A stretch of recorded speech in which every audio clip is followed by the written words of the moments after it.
Webinarnya kocak.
Iya benar.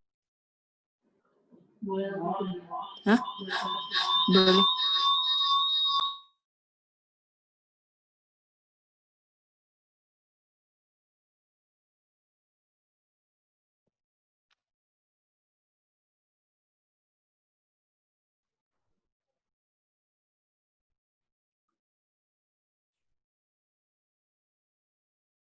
Halo, selamat sore semuanya. Terima kasih atas partisipasinya sore hari ini. Telah bergabung bersama kami Tribun Backstage. Saya Adinda selaku moderator untuk acara hari ini.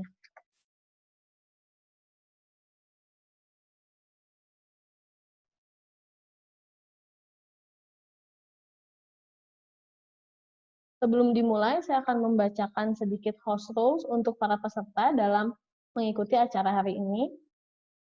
Yang pertama adalah pastikan speaker peserta dalam keadaan menyala. Untuk pengalaman webinar yang maksimal, aktifkan mode gallery, view, dan full screen di Zoom. Yang ketiga adalah mic peserta secara otomatis off dan hanya bisa dinyalakan oleh host. Untuk bertanya, peserta dapat menggunakan fitur obrolan yang terdapat di bagian bawah. Jadi ketika ada narasumber yang sedang menjelaskan dan ada pertanyaan, para peserta bisa langsung ketik di laman chat di bagian bawah.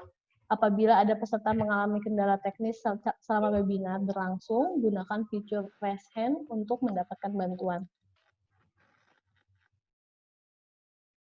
Sore hari ini kita akan ngobrol-ngobrol bareng mengenai pelaksanaan event dari pengalaman dua narasumber kita, yaitu Mas Alif Nurhatta dan Mas Amboro Alfianto. Beliau ini yang akan share beberapa pengalaman mereka saat menjalankan event. Mas Alif lulus dari Politeknik Negeri Jakarta dengan jurusan MAIS. Beliau memulai karir di bidang event pada tahun 2010 dan hingga saat ini. Sekarang menjabat sebagai Operation Manager di PT Diandra Pramosindo. Untuk narasumber kedua kita adalah Mas Amboro Alfianto, lulusan dari Politeknik Negeri Jakarta dengan jurusan MAIS. Beliau memulai karir di bidang event pada tahun 2011 hingga saat ini. Dan sekarang Mas Amboro ini bekerja di Tribun IO. Baik teman-teman, kita langsung aja mempersilahkan narasumber pertama kita, yaitu Mas Alif Nurhatta membagi pengalamannya. Halo Mas Alif. Hei Mbak. Tetap sehat nih selama WFH Mas. Sehat dong. Gimana kabarnya Mbak? Ini kita udah bersama teman-teman nih untuk sharing, untuk ngedengerin sharing Mas Alif mengenai pengalaman event yang telah Mas Alif kerjakan di backstage ini. Gitu. Clue-nya apa nih Mas untuk hari ini? Mungkin kita ngebahas mengenai operation dan production kali ya. Karena kan di event luas ya Mbak ya. Nanti mungkin Mas Amburo partnya untuk brand activation, mungkin nanti aku partnya di exhibition dan juga festival musik. Nanti kita bakal kupas lah. Ngobrol-ngobrol santai kali ya, sore sama teman-teman. Mungkin sebelum mulai kita sapa dulu kali Mbak yang datang nih. Kayaknya macam-macam ya. Ada mahasiswa juga nih. Dan ada pelaku profesional industri juga ya. Ada teman-teman pelaku industri juga di sini kayaknya. Yang bersangkutan nama Udah event yang ya. berapa kali nih, Mbak nih? Treatment backstage. Ini kita proyek Ngomong nih. pertama, Mas. Jadi ditunggu Wih, proyek-proyek mantap. selanjutnya. Gitu. Terima kasih untuk teman-teman yang udah Keren-keren. hadir, yang udah siap mendengarkan Mas Alif. Monggo Mas Alif, dipersilakan. Iya. Aku mungkin mau share materi kali ya. Ya.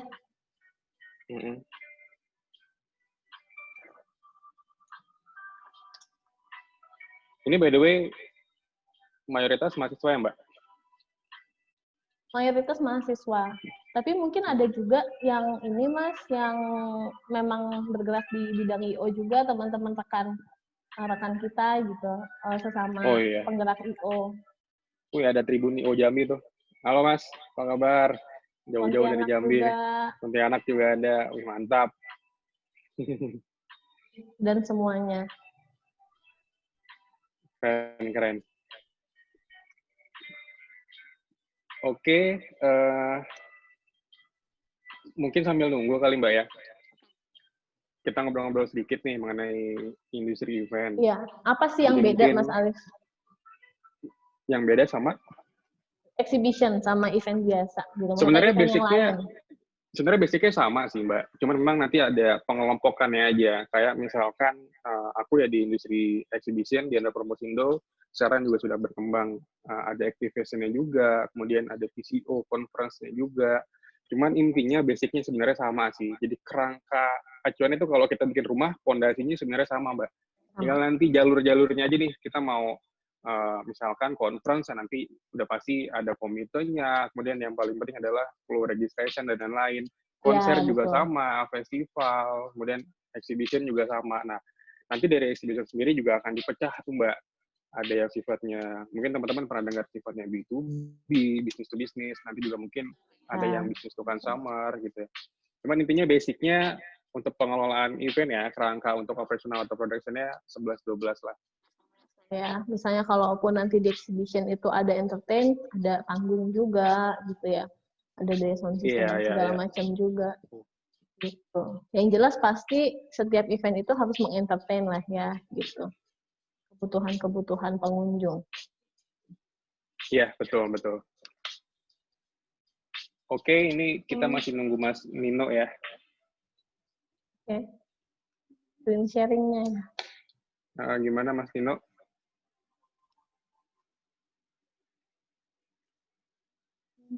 Oke. Gimana Mas Alif? Sibuk apa nih selama WFH ini? Masih WFH, Mbak. Kita sih ngikutin prosedur pemerintah aja sampai dengan tanggal 5. Jadi kemungkinan kita hari Jumat masuk atau hari Senin lah. Mulai masuk aktif. ya. Iya. Cuman memang imbasnya karena COVID ini ya ada beberapa event-event kita postpone sih. Ya betul, karena kan nggak boleh ada kerumunan massa dan memang mungkin nanti di new normal kita bisa bentuk lagi event yang baru ya Mas. Oke Mas Alif, Yap, betul. Ada untuk materinya, dipersilakan Mas Alif. Oke, jadi kita mau bahasnya basic aja kali Mbak ya, biar nggak terlalu berat lah. Siap. Sambil ngopi-ngopi sore santai buat teman-teman yang mau belajar, silahkan karena ilmu itu nggak ada batasan lah ya, kita bisa belajar dengan siapapun. Oke.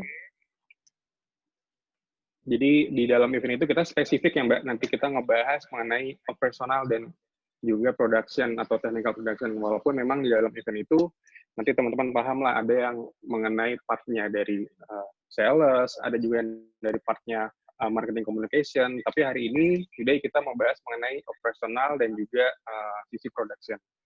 Oke, event industri. Event industri ini sebenarnya ada exhibition lah ya, di mana di Anda sendiri kita mulai dari tahun 94 sampai dengan tahun ini bermain di industri exhibition, atau mungkin istilahnya disebut PEO kali ya, Professional Exhibition Organizer.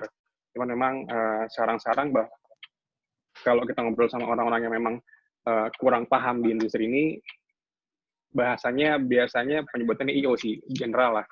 Padahal dari industri tulisannya aja tuh udah beda, PEO, Professional Exhibition Organizer gitu. Jadi memang kita menangani mengenai industri pameran. Oke, lanjut.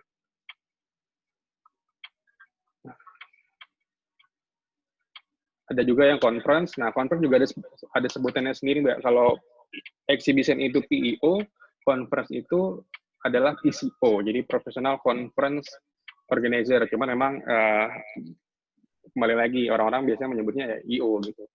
Jadi lebih ke general. Kemudian Secara ada garis besar ya. betul, ada brand activation. Nah, sekarang teman-teman Tribun kan juga bermain di sini ya, di brand activation atau Ya, di betul. BTL ya. Mm-mm. Kemudian ada festival musik atau konser. Nah, ini yang lagi hype juga nih, Mbak. Belakangan tahun-tahun ini mulai banyak banget yang bermunculan festival-festival musik.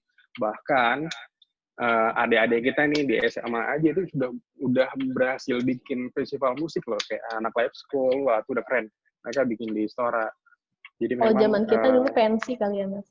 pensi, betul, cuma pensi di sekolah. Ini mereka bikin di Istora, Mbak, dengan artis-artis yang lumayan oke lah. Jadi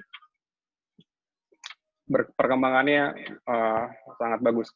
Kemudian ada meeting insentif. Nah, ini biasanya kita penyebutannya ya kalau bahasa industrinya adalah MICE lah ya. Ada meeting, insentif, conference, and exhibition.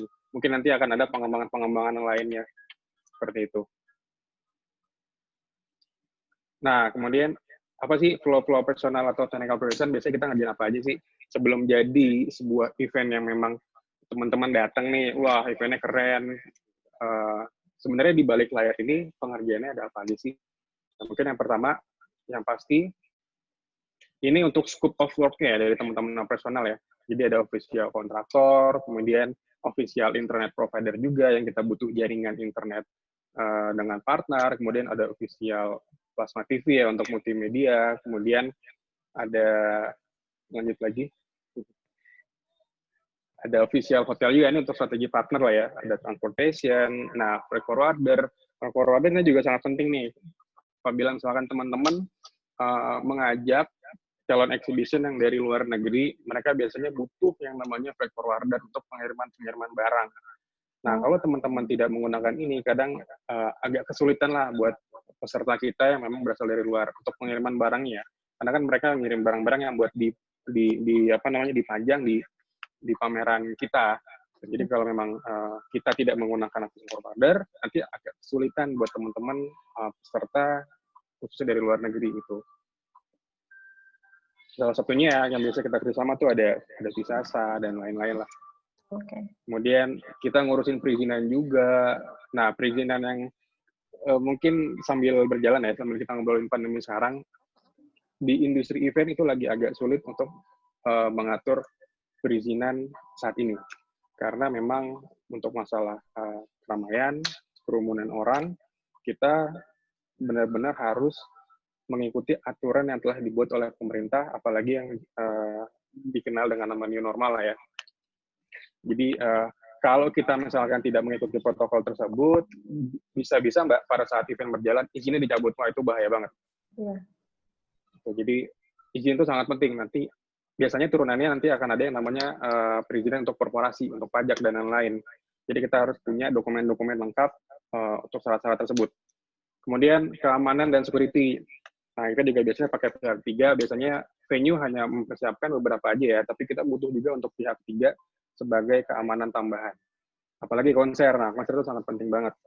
Kemudian strategi partner, lanjut lagi ada manual book dan form operasional, ini biasanya do and don'ts-nya peserta, kontraktor, apa sih boleh apa enggak, nanti di lapangan seperti apa, kemudian ada sound system, ada lighting, ini masuk ke teknikal ya, ada multimedia, dan lain-lain.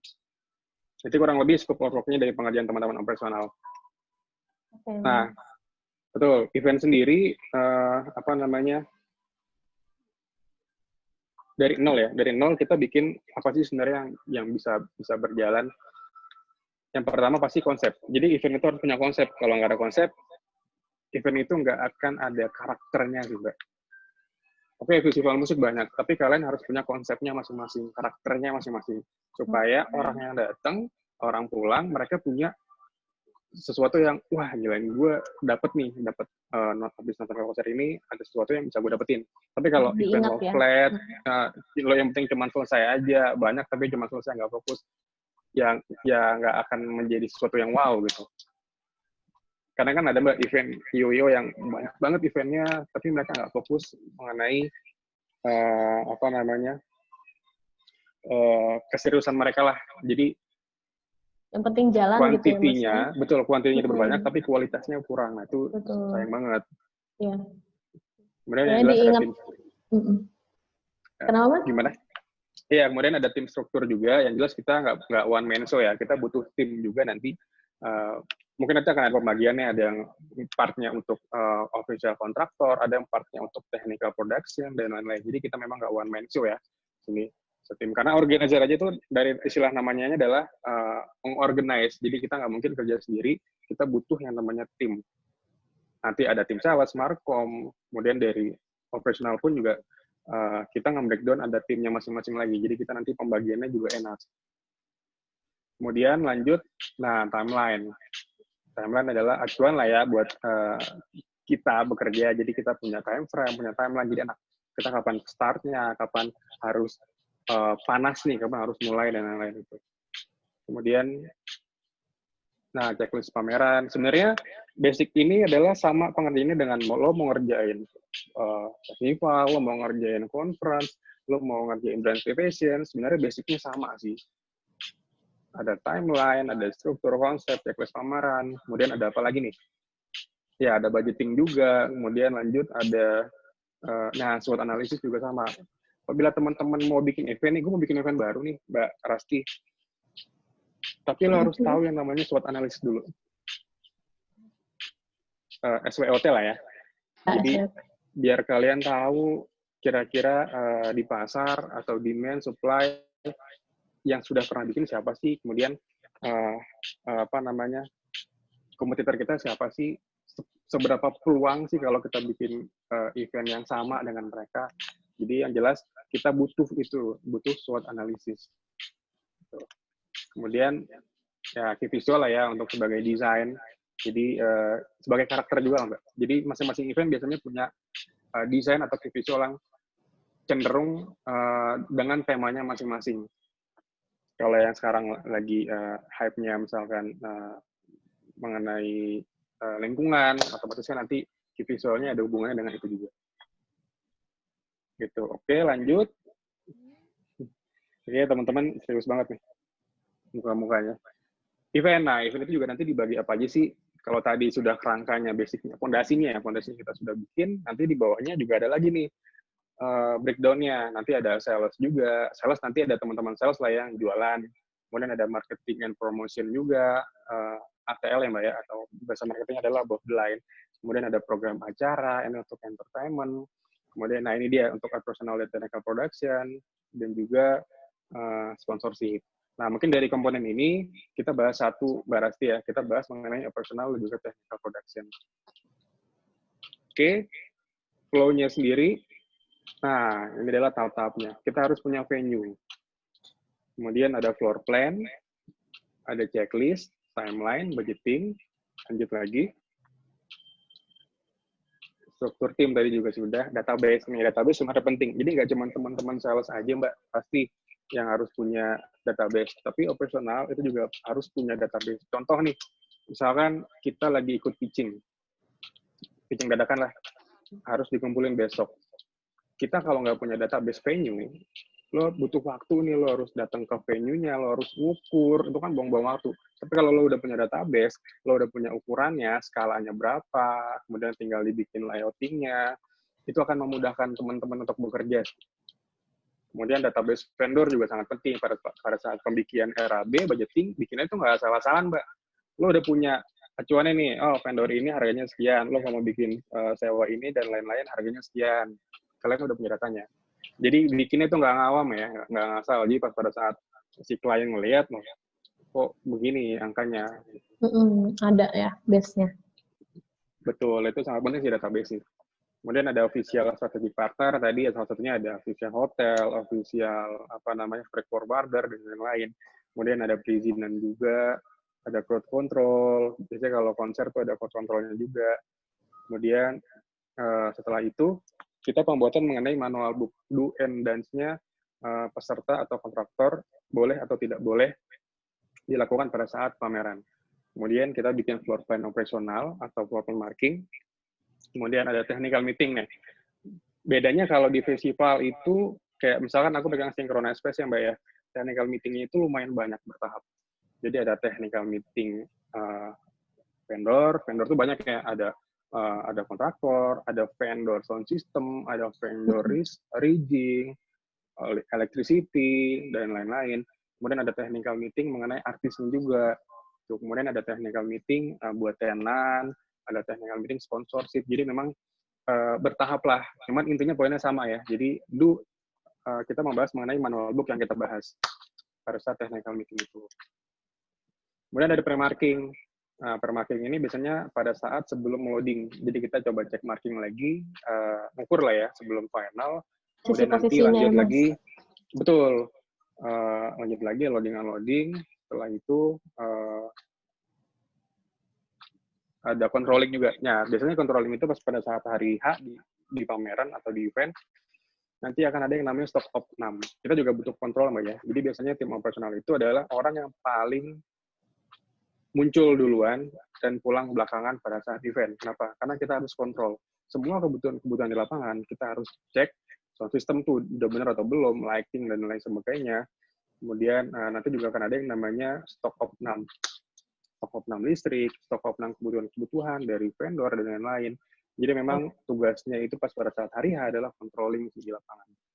Pandangan dokumentasi, nah ini juga penting Mbak, karena biasanya kita ada yang namanya BAST, berita acara serah terima. Jadi kalau kita nggak ada dokumentasi, kadang kita kurang kuat untuk bukti-bukti ke klien lah ya, untuk penagihan dan sebagainya. Nah, ini ada sedikit contoh floor plan Mbak Rasti. Ini adalah salah satu hall di JCC ya. Jadi teman-teman, khususnya nih teman-teman mahasiswa yang masih belajar, jadi kalian juga harus bisa atau paham lah ya mengenai floor plan. Jadi ini adalah floor plan di JCC, hall assembly dan juga plenary.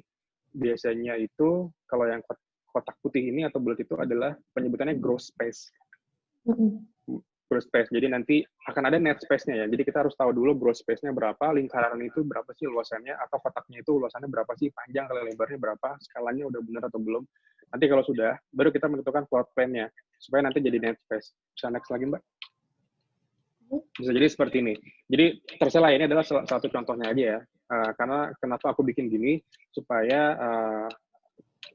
dari teman-teman sales mendapatkan lumayan sales yang banyak lah ya, atau booth yang banyak, karena biasanya Mbak Resti, jadi dari gross space itu ke net space lumayan, bisa sampai 50-30% dari pembuatan hasil yang sudah jadi di sebelah kanan. Karena kenapa? Karena ada pemotongan itu gangway, ada fasilitas yang nggak dihitung nanti di dalam RAB, kemudian ada tempat-tempat yang memang tidak berbayar. Jadi lumayan besar lah untuk kapasitas gross space ke net space yang akan kita pakai nanti. Jadi yang net space itu yang akan kita jual nanti yang bisa menghasilkan income untuk teman-teman ke klien ya, dari tim ke calon exhibitor, ke sponsor gitu. Kemudian dari gangway-nya kita juga harus perhatiin gangway-nya, ada yang 2,5 meter, ada yang 3 meter. Nah sekarang itu di saat situasi new normal, kita di Andra sendiri nanti menerapkan gangway itu 4 meter Mbak Resti. Kenapa? Karena biar tidak terlalu dempet, orang tidak kita tidak terlalu sempit lah gangway-nya. Kemudian kita juga bikinnya flow-nya seperti jalanan lah. Jadi di sisi kiri 2 meternya untuk jalan yang ke utara misalkan, untuk yang 2 meternya jalan yang ke sisi ke kanan. Jadi benar-benar kayak di jalanan gitu. Jadi tidak nambah-nambah yang seperti sebelum-sebelumnya lah. Tetap menerapkan inilah ya, peraturan lah ya Mas ya. Jadi event jalan, peraturan tetap jalan. Iya yes, gitu. Karena kalau nggak kita buat seperti itu, kita nggak dapat izin Mbak nanti. Karena kan pasti dari kepolisian juga akan nanya, kalian sudah menerapkan sejauh mana nih protokoler yang kondisi ini normal. Ya kita udah harus disiapin lah ya, mulai dari menggunakan masker, face shield, sampai dengan gangway. Dan lain-lain lah ya, banyak yang berarti. Nah ini adalah salah satu jadwal operasional juga. Ini sebenarnya general banget di exhibition, walaupun mungkin teman-teman pelaku industri, khususnya festival juga pasti jauh lebih spesifik lah, jauh lebih detail lah, karena ini hanya general aja Mbak ya. Kalau mau lebih detail lagi sebenarnya banyak banget. Misalkan nih kita jam 8 itu panggung udah harus naik atau lighting itu udah harus kepasang, jenis lighting apa aja yang udah kepasang jam-jam sekian, itu banyak detail banget. Tapi ini hanya sebagai general aja sih. Jadi pada saat time schedule kita setup-nya kapan, so days itu harus udah kapan selesai, nanti sampai dengan breakdown apa aja sih yang dilakukan seperti itu.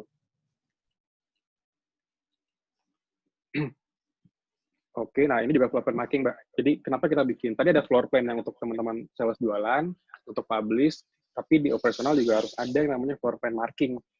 Jadi kita tahu ini sebenarnya gangway pada saat kita bikin di floor plan, atau kita bisa bikin di Visio atau AI atau AutoCAD, pas pada saat di lapangan ya, itu benar nggak sih? Ini kan aku bikin misalkan gangway-nya 4 meter.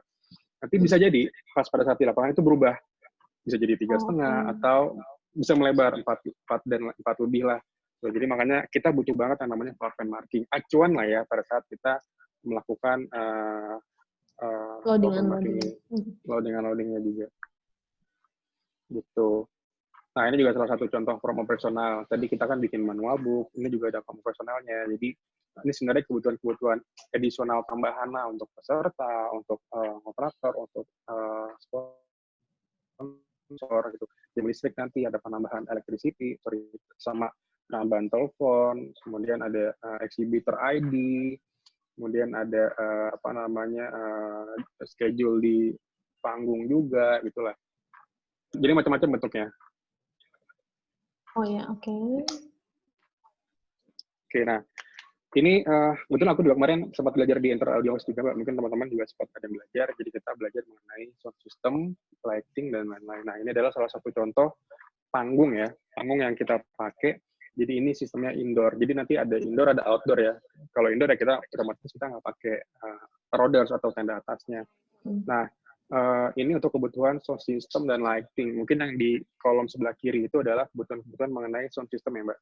Jadi ada DNB dan lain-lain, itu adalah jenis untuk kebutuhan sistemnya. Nanti kira-kira kalau di indoor tuh kebutuhan wattnya berapa sih yang pas? Misalkan apakah 5.000 sudah cukup, atau memang harus pakai 10.000? Kemudian kalau di outdoor tuh berapa sih minimalnya, jangkauannya, dan juga jenis-jenisnya juga ada barang, Mbak. Jadi kalau Mbak kasih lihat yang di kanan itu gambar, itu kan ada sound system yang digantung. Itu biasanya penyebutannya adalah line array. Jadi nanti ada line array, ada juga nanti biasanya kalau di exhibition itu biasanya pakainya ground stack, jadi di bawah. Jadi kita nggak harus pakai rigging lagi. Ini spesifikasi seperti ini untuk ukuran berapa, Mas, kira-kira untuk ukuran outdoor-nya? Oh, kalau outdoor sih bisa juga sih, Mbak. Outdoor itu kalau pakai 15-12, 15 lebar, 12 ke dalam, tingginya itu bisa sampai dengan 8 meter, itu pakai 30.000 watt juga sudah cukup sih. Ini untuk yang indoor berarti cukup banget. Kalau indoor 5.000 aja udah cukup banget sih, Mbak. Kenapa? Karena masalah suaranya sih. Mereka bisa ganggu pada saat kita kan ada pameran kalau di indoor ya. Exhibition misalkan, kita bahas exhibition. Jadi partnya untuk program acara mereka butuh panggung. Tapi kan juga ada mainnya nih si pamerannya. Kalau sound systemnya terlalu berisik, teman-teman yang exhibition itu nanti peserta mereka nggak bisa jualan. Mereka ngomong ke klien teriak-teriak gitu. Wah, ini berisik dan lain-lain. Jadi kita secukupnya aja lah. Biasanya pakai 3.000, pakai 5.000 juga udah cukup sih. Gitu. Nah, ini aku ambil contoh juga dari GNR kemarin, ini di GBK. Jadi, yang di kanan itu adalah pantulan dari suaranya sih, sound system. Jadi, karena kan GBK tuh luas banget ya, Mbak. Apalagi kan bulat, jadi gimana caranya suaranya bisa sampai di ujung belakang atau tidak berdengung. Jadi butuh tuh yang namanya main PA-nya nanti seperti apa, subwoofer-nya, liner-nya juga nanti seberapa tinggi sih, terus buangannya itu bisa meng-cover seberapa jauh sih, nah itu juga penting nih. Nah teman-teman di operasional atau technical operation, kita juga mengerjakan ini sih, Mbak. Gitu. Jadi ada yang rake-nya itu seperti apa, live-nya, sudutnya berapa derajat sih, supaya orang-orang yang di sana, mereka kan beli ya, Mbak ya. Mereka beli, tapi mereka duduk misalkan di tribun atas, supaya mereka nggak kecewa. Nah, ini technical ini juga sangat penting. Jadi, buangan sound-nya mereka dapat atau enggak. Biasanya ya kalau jauh-jauh itu ada yang suka pakai delay juga, delay speaker, supaya yang di ujung terdengar gitu. Walaupun memang kalau delay itu sepersekian detik agak telat, namanya juga delay, Mbak. Iya. Tapi mereka masih bisa enjoy lah, masih bisa nikmatin. Mati. Nah, ini juga perbedaan antara special event ya, atau festival, dan juga exhibition. Karena kalau exhibition itu yang jelas pasti tepatnya di indoor ya, Mbak. Kalau ya festival ya tenda kerucut atau tenda sarana field, itu biasanya teman-teman pakai di area outdoor. Karena ada tendanya ya, kalau Maxima atau R8 itu kan atasnya bolong. Jadi memang diperuntukkan untuk area indoor aja. Gitu, Nah, ini juga salah satu contoh, yang kiri adalah salah satu panggung di Synchronize Festival, outdoor. Kemudian yang kanan, itu adalah panggung yang ada di pameran, exhibition. Dari jenisnya aja nih udah beda ya. Yang kiri itu banyak banget rigging, banyak banget ring log gitu. Dan juga yang pasti pakai tenda, karena outdoor. Tapi kalau yang kanan, kita hanya main di di leveling gitu, kita main di backdrop. Karena kan indoor, jadi kita nggak usah pakai atap, sound system juga nanti juga nggak terlalu yang mewah-mewah, yang penting kedengeran lah ya kalau di indoor ini. Tuh. Iya, itu sih Mbak Raffi. Wah, terima kasih Mas Alif buat sharing pengalamannya, menarik banget. Kalau buat saya pribadi kan event exhibition tuh tahunya datang menikmati gitu kan. Nah, sekarang dapat insight langsung dari tangan pertama dan pastinya bermanfaat banget buat teman-teman semua di sini. Sorry, ini Mbak Dinda ya, bukan Mbak Raffi ya? Ya, tadi salah dong. Dinda. Iya. Sebenarnya masih banyak banget Mbak Dinda, cuman kan waktu kita juga terbatas nih. Ya mungkin nanti kita bisa berjumpa di next kesempatan bersama teman-teman lagi juga, sharing lebih dalam lagi gitu mengenai event. Iya, sharing mengenai sound system, rigging, lighting. Karena kenapa Mbak? Jadi paling tidak kita tahu lighting apa sih yang kita pesen, fungsinya apa, supaya kita nggak dibohongin sama yang namanya vendor. Tuh. Percuma kan, kadang kan kalau orang awam kan, iya kadang kalau orang awam kita pesen, gue pesen sound system dong atau pesen lighting gitu. Ada yang penting datang nyala. Tapi kita lo nggak tahu spesifikasinya ya. Ya kalian nggak dibohongin gitu sih. Yap, jadi memang penting ya untuk menyiapkan event tuh dari A to Z itu harus yang sesuai kebutuhan dan peruntukannya gitu. Event indoor, outdoor itu berbeda-beda lagi. Mulai dari si sound system belum hal yang lain ya Mas ya. Iya, Mbak Dinda. Oke, terima kasih banyak Mas Alif. Kita nanti setelah ini masuk sesi kedua dengan Mas Amboro Alfianto. Makasih banyak Mas Alif. Teman-teman, kita masuk ke sesi kedua nih dengan narasumber kedua kita, Mas Amboro Alfianto. Halo Mas Ambo. Halo Mbak Dinda. Sehat, Apa kabar, Mbak? Mas? Alhamdulillah sehat. WFH-nya sehat nih? Alhamdulillah sehat, Mbak. Tetap sehat dan semangat ya walaupun WFH gitu. Mas Ambo hari ini sharing mengalami pengalaman di bidang event apa nih, Mas? Nah, gini Mbak, kebetulan saya mau sharing sesuatu yang baru di dunia event, yaitu mengenai sportainment event ya. Tapi sebelumnya kita nyapa teman-teman dulu ya. Ini kebetulan banyak banget nih teman-teman dari tribun lokal, ada Jambi, Pontianak, ada dari Jogja. Lalu di sini saya juga melihat ada ini ya, ada dari IDM. Lalu ada teman-teman mahasiswa dari Pancasila, Politeknik Negeri Jakarta, Mercu Buana. Terima kasih ya udah bisa join di acara kami. Ya, terima kasih teman-teman semua. Oke, sebelumnya sih mengenai sportainment ini lebih cenderung ke itu ya. Nah, oke, thank you Mas Ari. Jadi sportainment ini tuh sport yang masih bingung sebenarnya saya. Sebenarnya gini, Mas. Sportainment itu kan dia lebih cenderung ke dunia olahraga, tapi pada kenyataannya ini adalah sebuah event olahraga yang digabungkan dengan hiburan. Nah, maka dari itu sportainment ini sudah menjadi salah satu alternatif event ya, yang sekarang sudah jadi tren ya di kalangan para IO juga. Nah, kayak misalnya kita bisa lihat ada event lari itu udah kayak jadi lifestyle di Jakarta. Nggak cuma Jakarta, tapi banyak daerah lain yang memang lebih mengedepankan event sport saat ini. Dan sportainment itu juga udah merambah dunia online. kita bisa sebut aja ada e-sport. Kalau yang hobi main PUBG itu dalam kategori e-sport juga. Mobile Legend, that's e-sport juga. Nah, kalau sportainment non-online ini saya sedikit sharing mengenai tentang event lari ya. Yang kebetulan memang saya sendiri itu sudah berkecimpung di sini di event lari ini kurang lebih sekitar 3 tahunan. Dan ini merupakan sesuatu hal yang baru dan memang menarik banget kalau untuk kita yang basicnya adalah event organizer dan teman-teman mahasiswa yang memang nantinya pengen masuk ke dunia event organizer. Kecimpung ya Mas ya. Iya. Jadi udah tahu duluan apa yang harus di notes dilakukan ketika mengadakan acara serupa. Betul. Nah, di sini saya akan coba berbagi mengenai operasional event, tapi seperti tadi materi yang sudah dijelaskan oleh Mas Alif, bahwasanya itu secara detailing operasional event itu memang sangat luas ya cakupannya. Nah, di sini saya akan coba sedikit sharing mengenai operasional event ketika pada saat penyelenggaraan, tapi bukan pada saat kayak misalnya persiapan.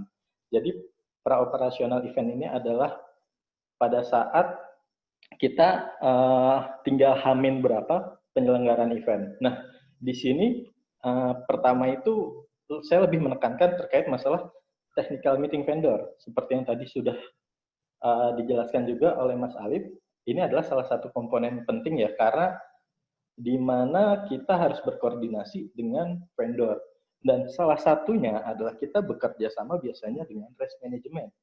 Race management ini yang mengatur mengenai pola dari lomba larinya seperti apa, lalu jalurnya seperti apa, dan ketika kita ngomongin masalah perizinan pun, kita juga pasti akan sharing dulu dengan teman-teman race management. Kira-kira jalurnya oke nggak untuk para para calon runners kita.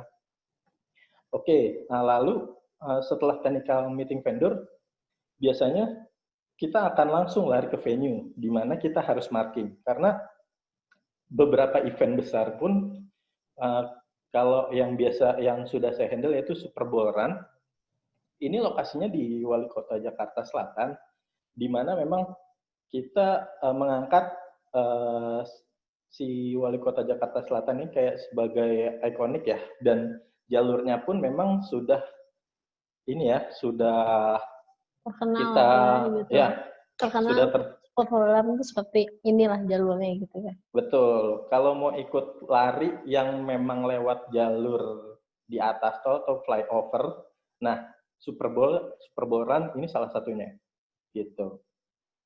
Nah, lalu kondisi marking ini penting banget. Kenapa? Karena kita harus menyesuaikan nih. Jadi pada saat kita mulai memarking, kita harus tahu penempatan posisi gate start, lalu kita harus tahu posisi podium untuk yang membuka acara untuk gun time-nya di mana. Karena kalau kita melihat dengan kondisi venue, kita harus bisa memprediksi. Karena kalau misalnya kita ngomong kayak misalnya saya jelaskan bahwa venue-nya di Wali Kota Jakarta Selatan, tentunya itu bukan public area, tapi itu merupakan salah satu tempat para government ya. Jadi kayak misalnya boleh dibilang itu tempatnya agak secure juga. Jadi memang kita harus membutuhkan satu buah izin khusus untuk menyelenggarakan di situ. Nah, ketika kita ngomong marking di area itu, tentunya kita harus detail. Kenapa? Pada saat itu karena banyak aspek yang dipertimbangkan di situ. Salah satunya ketika kita taruh gate di posisi ada selisih 1 meter aja dari pinggir jalan, nah itu resikonya akan besar banget. Kenapa? Karena pada saat start pun ketika ada pelari yang memang nggak sabaran, kadang-kadang lucunya itu mereka ada yang keluar dari jalur. Nah, kita mengantisipasi itu kan ketika mereka keluar dari jalur, nah itu bahaya banget buat mereka. Karena takut terjadi cedera atau apa, dan itu akan ini ya membawa apa namanya nilai negatif untuk kita sebagai event organizer. Pengawasan jadinya ya kalau di luar jalur itu ya. Betul Mbak Dinda. Nah, lalu kita ada proses loading in. Nah, loading in ini seperti yang udah dijelaskan juga tadi sama Mas Alif, proses masuknya barang di event lari. Nah, kalau untuk di event lari, biasanya yang kita dahulukan itu sebenarnya gate. Kenapa gate? Karena dari gate, ketika gate sudah berdiri itu merupakan sebuah image yang bagus ya buat kita. Karena nanti pelari kadang-kadang ada aja nih pelari yang lucu.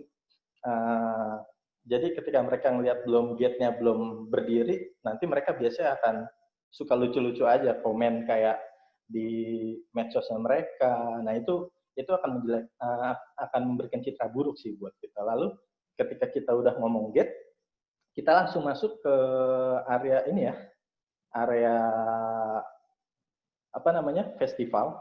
Jadi kayak misal untuk hiburan seperti yang saya bilang tadi. Oh ini sport tapi ada hiburannya, makanya sportainment gitu ya Mas. Betul Mbak. Nah maka dari itu ketika kita sudah nge-set gate, lalu kita baru mulai set untuk di area festival. Nah untuk di area festival ini biasanya akan ada tenda Sarnafil seperti yang tadi dijelaskan. Lalu kita punya panggung, dan panggungnya pun mempunyai ini ya ciri khas masing-masing. Kadang ada panggung yang memang hanya sebagai podium aja, tapi ada juga memang kayak misalnya panggung itu dibuat untuk menjadi sebuah ikonik dari event lari tersebut. Gitu. Jadi ada yang pakai desain pakai LED, tapi ada yang juga yang menggunakan desain hanya backdrop aja. Gitu. Oke, boleh next. Nah, ini kita lihat nih, kebetulan ini adalah layout dari Super Bowl Run 2019. Nah, ada layout 2D dan 3D. Nah, kita bisa lihat nih, untuk layout 2D-nya ini ada di kiri atas ya, teman-teman. Nah, di sini posisi, kita harus melakukan pengaturan untuk posisi festival. Di sini kita bisa lihat, di posisi festivalnya itu, di sini untuk penempatan para sponsor. Nah, di situ juga mungkin agak kurang jelas ya, tapi kalau yang hijau itu, yang agak memanjang, itu adalah area panggung. Di mana panggung itu menjadi sentralnya acara ketika selesainya lomba lari. Nah, kita bisa lihat juga nih tampilan untuk 3D-nya seperti apa. Nah, boleh sedikit saya sharing. Nah, ini posisi untuk gate-nya.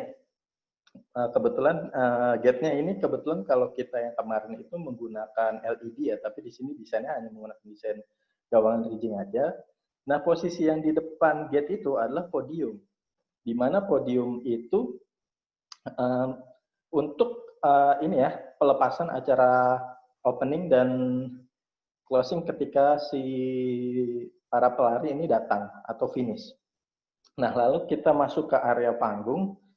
Nah, kita bisa lihat di situ area untuk kebetulan konsepnya ini areanya itu area untuk ada tenda menggunakan tenda plafon ya, tenda plafon ini untuk para UMKM. Lalu untuk tenda yang persis di depan gedung itu tenda untuk proses refreshment. Nah, ini menarik banget nih. Proses refreshment itu kita membagikan medali, lalu ada jersey, lalu kita juga membagikan snack maupun minuman. Nah, refreshment ini menjadi salah satu ini ya aspek terpenting karena ini salah satu merupakan image juga buat para penyelenggara atau misal teman-teman mau bikin event lari. Kenapa? Karena kita harus menjaga psikologis dari para runners. Jadi ketika mereka sudah capek, ketika mereka finish, mereka tuh harus dilayani dengan baik. Nah, di sini salah satu ketika kita bisa ngejaga psikologis mereka pada saat refreshment, teman-teman race management yang membantu pada saat proses refreshment ini tetap tersenyum, membuat mereka senang, nah itu akan menjadi sebuah image positif buat kita selaku organizer. Oke, boleh next. Nah, ini pada saat during operational event. Jadi, apa sih biasanya yang kita lakukan atau misalnya aspek apa sih yang ada di pada saat event berlangsung? Nah, di sini kebagi dua. Ada area untuk sport, ada area untuk festival. Nah, di sini untuk area festival ini sebenarnya dibagi menjadi dua, acara untuk di pameran sendiri, di mana para sponsor itu nanti akan melakukan brand activation mereka ya. Mereka bebas melakukan sampling atau mereka bikin acara, lalu ada juga acara panggung utama. Di mana acara panggung utama ini biasanya pada saat selesai lari nanti akan ada pendinginan, biasanya Zumba, dan yang terakhir adalah pemberian medali pada para finisher. Lalu untuk area sport, nah ini ada beberapa aspek, yaitu aspek yang saya sudah jelaskan juga tadi. Aspek yang pertama opening event atau closing. Nah di sini pada saat start dan finish lari, di mana untuk startnya sendiri itu pun kebagi kategori. Jadi kalau kita ngomongin half marathon biasanya ada 5K, 10K, ada 21K. Lalu kalau kita ngomongin full marathon biasanya ada 5, 10, 21 sama 42. Atau misalnya ada juga kalau di Super Bowl kemarin ada kategori duo di mana itu kategori itu untuk 60 km tapi dilakukan oleh 2 orang. Nah, lalu di poin selanjutnya adalah proses refreshment time. Seperti yang saya jelaskan tadi, di mana teman-teman dari tim operasional ini harus menjaga si psikologis para runners pada saat pemberian makanan, minuman, medali, dan jersey. Oke, boleh next, Mbak? Nah, ini saya ada sedikit dokumentasi. Nah, di sini untuk yang kiri atas kita bisa lihat itu adalah desain medali. Nah, desain medali ini unik banget.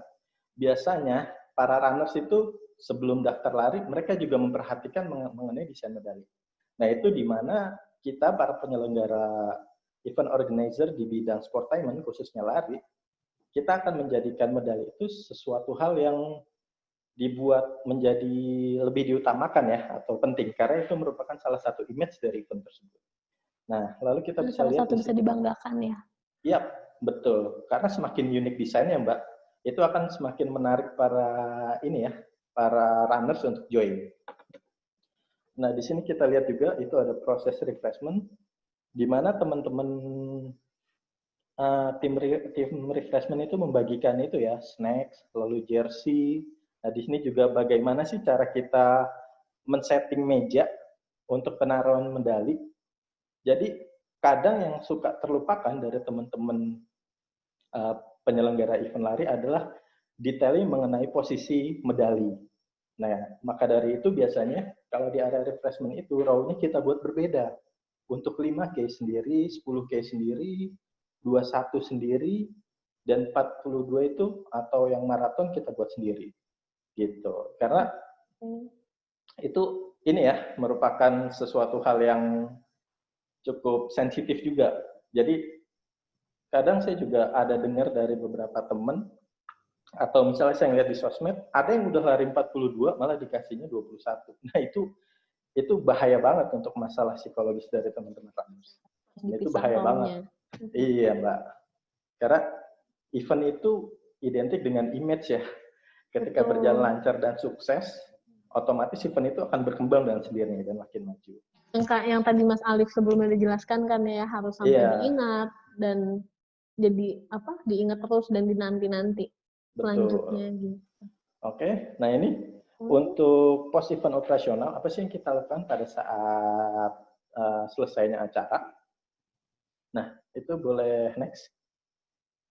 Nah, sebenarnya ini adalah komponen yang dua komponen penting, yaitu proses di mana ketika kita pada saat post operasional event, kita harus tahu nih, kita harus berkoordinasi dengan stakeholder. Stakeholder ini siapa? Pemilik venue. Di mana ketika kita sudah membuat satu perjanjian dengan mereka, kita harus bisa menepati itu sebaik mungkin. Karena kalau saya ngomong yang tadi, ketika saya bikin acara di kantor Wali Kota Jakarta Selatan, acara biasanya kalau lari itu persiapannya yang panjang, acaranya paling hanya mulai dari jam 3 ya, jam setengah 5. Jam setengah 5 selesai paling cepat jam 10. Nah, itu emang persiapannya berbulan-bulan, tapi acaranya nggak sampai 10 jam. Nah, mengapa kita harus koordinasi dengan vendor dan stakeholder? Salah satunya kita harus menjaga nih, gimana image kita sebagai seorang profesional event organizer ketika kita menjalankan sesuatu harus tepat gitu. Jadi tepatnya ini adalah kita harus mendorong para teman-teman vendor untuk melakukan loading out secepat mungkin sesuai dengan persetujuan kita. Kadang pasti kalau di sini teman-teman organizer kendalanya adalah ketika pada saat loading out ada aja teman-teman vendor yang nggak terlalu nggak terlalu memperhatikan hal tersebut. Nah itu yang bahayanya kita, karena yang dilihat jelek itu bukan teman-teman vendor, yang dilihat jelek itu kita, karena kita nggak bisa memanage gitu. Nah ini salah satu tips ya untuk teman-teman, kita harus bisa remind si vendor, misalnya loading out jam 10, seenggaknya teman-teman vendor ini harus standby dari jam 8 gitu. Nah proses loading out ini juga kita yang biasa kita alami, proses loading out ini kurang lebih biasanya memakan waktu lebih cepat daripada proses loading in. Karena biasanya pada saat pembongkaran itu lebih mudah. Kenapa? Karena nggak memasang, nggak ngerancang. Gitu. Jadi mereka tinggal lepas aja. Contohnya kayak misalnya kita nge-build panggung ukuran 8x8, ketika misalnya kita bangun dengan kondisi pembangunan 10 orang, mungkin itu akan membutuhkan waktu kurang lebih 4-6 jam. Tapi ketika pada saat pembongkaran, nah itu mungkin lebih, dan pasti lebih cepat. Gitu. Mungkin bisa lebih cepat, 50% lebih cepat. Jadi mungkin bisa 2-3 jam untuk pembongkaran. Nah, ini juga menarik banget ya. Jadi gimana kita harus bisa ngejaga vendor, kita harus ngejaga stakeholder, menjaga hubungan baik, lalu proses si loading out-nya berjalan aman, barang-barang nggak ada yang rusak. Nah, itu salah satu kewajiban dari teman-teman operational and production. Nah, oke. Sejauh ini, nah ini juga ada salah satu event yang kemarin teman-teman Tribun IO handle juga. Ini Dana Montran, pesertanya itu lumayan banyak ya, banyak banget, bahkan ada yang internasional juga. Seperti kita lihat, nah di sini ada beberapa desain panggungnya, kebetulan itu mereka hanya menggunakan backdrop aja, nggak menggunakan LED, tapi kita bisa lihat panggungnya. Panggungnya ini cukup besar, dan panggungnya itu ukuran bukan sekitar ya, 8x8. Nah untuk gate-nya sendiri ini cukup luas ya, dia itu kurang lebih 6x6 untuk lebar dan tinggi. Nah, di sini ada yang menarik nih, komponen acara si Dana Montran ini dia juga menampilkan DJ.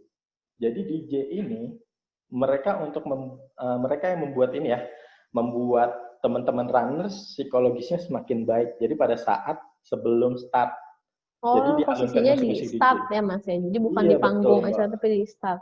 Bukan. Jadi benar-benar sportainment, di setiap sisi ada acara untuk mengentertain peserta lari gitu ya. Betul. Nah kadang semakin bagus DJ-nya, teman-teman semakin menarik sih, gitu. Nah ini kita juga bisa lihat juga di sini kebetulan ada kategori juga nih, kita bisa lihat tuh ibu-ibu lari bersama bayinya. Nah itu maka yang saya sebutkan di awal bahwa sportainment ini udah menjadi sebuah salah satu elemen yang penting dalam event. Dan lari pun akhirnya menjadi lifestyle. Kita bisa lihat itu bapak-bapak gendut, mereka cuman pengen lari aja, pengen sehat, tapi dengan cara yang berbeda. Cara yang berbedanya itu apa ya? Ikut event lari gitu. Oke, kalau misalnya ada yang mau Oke, Mbak. Oke, terima kasih Mas Sambo untuk kesempatan kali ini. Mas Sambo udah memberikan sharing dari sharing-sharing mengenai sportainment event, dan Mas Alif juga sudah memberikan penjelasan tentang event-event exhibition gitu. Oke teman-teman, setelah mendengarkan sharing dari dua moderator kita ini, pasti udah banyak pertanyaan ya dari teman-teman semua. Gitu. Jangan lupa untuk ketik pertanyaannya di kolom chat di bawah. Nah sebelum kita bacakan pertanyaan dari teman-teman, saya pengen nanya nih, pertama sama Mas Ambo. Oke, untuk sportainment ini kan ajang lari lah ya. Intinya adalah itu acara lari, dan tentu aja misalnya ada cedera, ada itu gimana Mas? Untuk dari segi medik atau posisi-posisi medik yang bagus lah posisinya paling bagus untuk dapat segera memberi pertolongan kepada si pelari itu gitu. Itu posisi ambulans dari atau apa atau teman-teman mediknya ada apa aja medis gitu. ya Mbak ya. Betul. Nah, oh ya, bahwa tadi saya agak lupa menyisipkan mengenai medis ya. Nah, medis ini merupakan salah satu komponen penting juga, di mana kita biasanya akan prepare-nya jauh lebih baik daripada event-event sebelumnya ya, atau mungkin event lainnya gitu. Jadi di mana kita menjaga para runners ini dengan tim medis yang profesional. Kayak misalnya ambulansnya itu bukan ambulans biasa, ambulansnya itu ambulans advance. Nah, ambulans advance ini apa sih? Nah, kalau ambulans advance ini jadi dia lebih proper, di mana peralatannya itu jauh lebih lengkap. Itu karena kita nggak pernah tahu keadaan kondisi runner. Kadang ketika persyaratan kita sudah memberikan persyaratan kepada mereka, memberikan surat sehat, mereka ternyata baik, tapi terkadang ada juga nih runners yang nakal gitu. Jadi kadang kendalanya itu kadang suka ada yang sesak nafas selain dari cedera ya.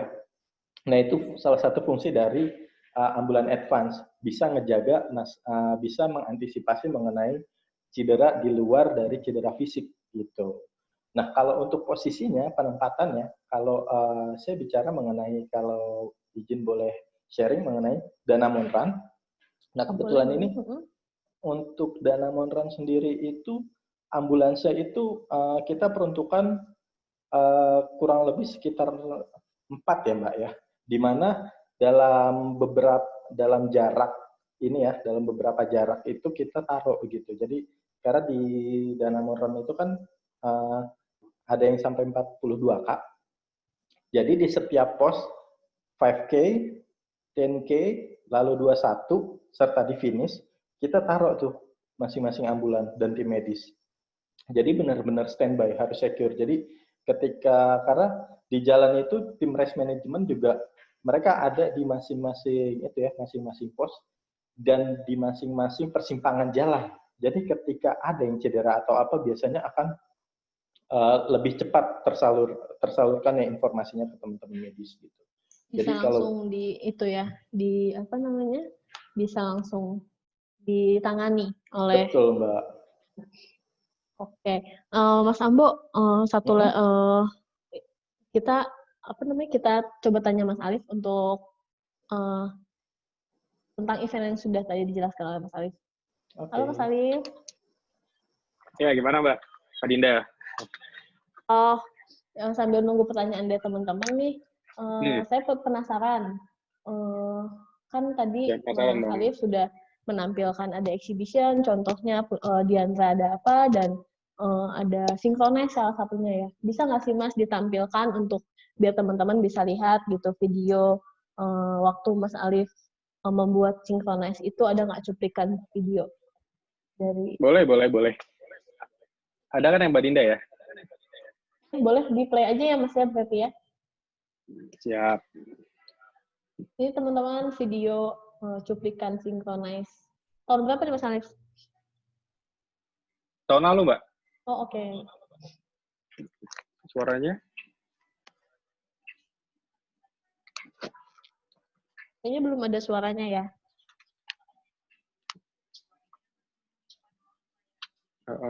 Jadi tahun lalu kita pakai satu tempat, itu ada 6 stage. Okay. Ini acara apa nih Mas yang di jalan ini? Ini ada komunitas sepeda juga Mbak. Jadi kemarin kita coba, jadi hype-nya ya. Jadi orang main atau datang ke konser itu atau festival nggak harus selamanya pakai motor, kendaraan bermotor ya, atau pakai mobil. Tapi kita juga ada kerjasama untuk komunitas sepeda supaya sambil sehat-sehat olahraga, setelah itu mereka nonton konser. Jadi bisa olahraga. Kita juga ada penitipan khusus buat sepedanya juga sih Mbak. Jadi kalau ada antrian khusus buat mobil, antrian khusus buat sepeda, antrian khusus buat sepeda motor, untuk sepeda kita juga ada khusus. Jadi tetap Tuh. safety Jadi kita untuk ada touring tuh Mbak. Betul. gitu. Jadi Keliling. touring itu dari kemarin dari Blok M sampai dengan Gambir Expo. Wih, Yang blok jadi lah ya emang sekarang. ada ininya sendiri ya, komunitas diajak keliling dulu, udah capek, keringetan, di trip dengan keramaian Ya. di dalam synchronize ini. Jadi ada penitipan khusus lah untuk sepeda. Jadi kalau misalkan seandainya ya mereka udah ke bawah suasana pas pada saat datang, terus tiba-tiba nggak sadar lah ya, paham lah Mbak Dina ya, Gonsa nggak sadar, ya kita ada tempat khusus buat sepedanya sih, supaya sepedanya juga nggak hilang. Ya, betul.